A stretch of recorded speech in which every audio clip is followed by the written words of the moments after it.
Faire de la vente. Alors, est-ce qu'il y aura une fusion entre Togo Telecom et Togocel?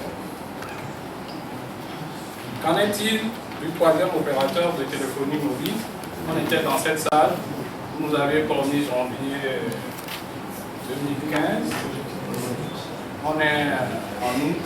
Septembre. On est en septembre. Déjà. Voilà. Bon, merci. Merci. Et si madame le ministre me le permettait, nous sommes à une conférence de presse avec un thème autour duquel vous êtes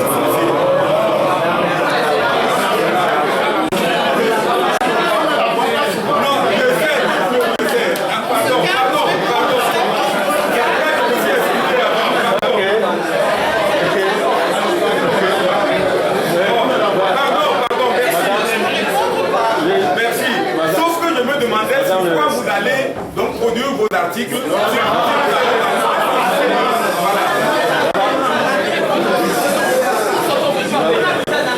Bon. Il faut que vous vous taisiez si vous voulez entendre la réponse, sinon je ne pourrais pas la donner. Oui. Donc la première question c'est est-ce qu'il va y avoir une fusion entre Togo Telecom et Togocel? Je sais que le bruit court, mais c'est pas du tout le sujet. C'est-à-dire qu'il y a quelques mois, justement, lorsque vous me parlez de votre connexion Internet et je réponds qu'il y a des problèmes d'investissement en infrastructure, mais il y a aussi des problèmes de gestion. Qui dit des problèmes de gestion dit nécessité de réorganiser. Vous savez, lorsque le groupe Togo Telecom a été créé, à l'époque, la Banque mondiale a exigé qu'il y ait deux entités. Lorsque Togocel a été créé, la Banque mondiale a exigé qu'il y ait deux entités séparées. Et ces deux entités séparées appartiennent à l'État. Aujourd'hui, nous sommes dans une situation où, bien souvent, Togo Telecom est en concurrence avec Togocel et vice-versa. Ce type de concurrence est préjudiciable à la bonne fourniture de services. Donc, qu'est-ce que nous avons initié il y a quelques mois, mais j'aurai l'occasion de vous en parler beaucoup plus par la suite.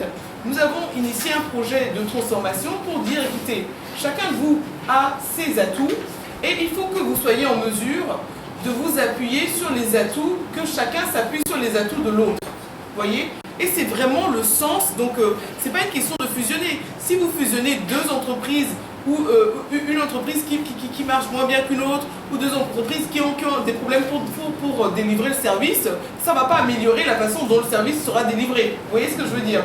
Donc c'est vraiment se dire quelle est la finalité de ces entreprises. La finalité, c'est lorsqu'on dit opérateur, on dit prestataire de services, fournisseur de services, ce sont des entreprises dont la vocation principale est de fournir le service. Ça veut aussi dire que si vous devez avoir un résultat, vous devez vous organiser en vue de pouvoir délivrer ce résultat. Et c'est vraiment ça le sens de la transformation, c'est de se dire quelles sont les attentes des clients, quelle est l'organisation interne que nous allons mettre sur pied en vue de répondre à ces attentes. Vous voyez? Donc c'est ça le sujet.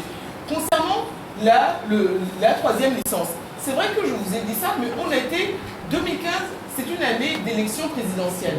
Lors des élections, je ne sais pas si, et vous êtes journaliste, donc vous avez accès non seulement à la presse internationale, mais de toutes les façons, tout citoyen ayant accès à Google, vous pouvez aller voir et vérifier la véracité de mes dires. Les années d'élection présidentielle ne sont pas des années d'investissement propices à des investissements lourds.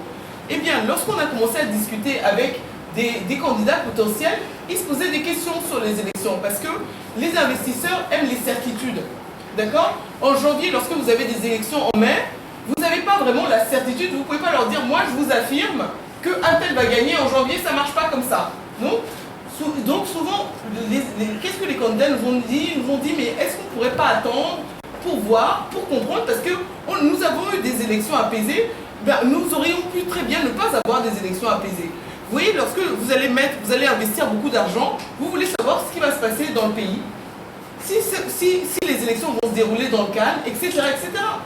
Et donc, c'est plutôt en écoutant les candidats et les investisseurs potentiels qu'on a voulu reculer pour qu'on soit dans une période où il y avait non seulement les élections étaient derrière nous, les investisseurs rassurés, qu'on puisse avancer. Donc ne vous imaginez pas que ce sont juste des promesses comme ça, ou qu'entre-temps, le ministère a oublié qu'il avait dit qu'il allait lancer quelque chose. C'est vraiment un travail beaucoup plus sérieux et des préoccupations, notamment des préoccupations de la tierce partie, c'est-à-dire des candidats potentiels, qui nous ont fait penser et prendre la décision que c'était mieux d'attendre pour que tout le monde puisse effectuer ce travail dans le calme et dans la sérénité nécessaire à l'importance de ce type d'opération. Voilà. Merci beaucoup, Madame la Ministre. Nous donnons la parole à la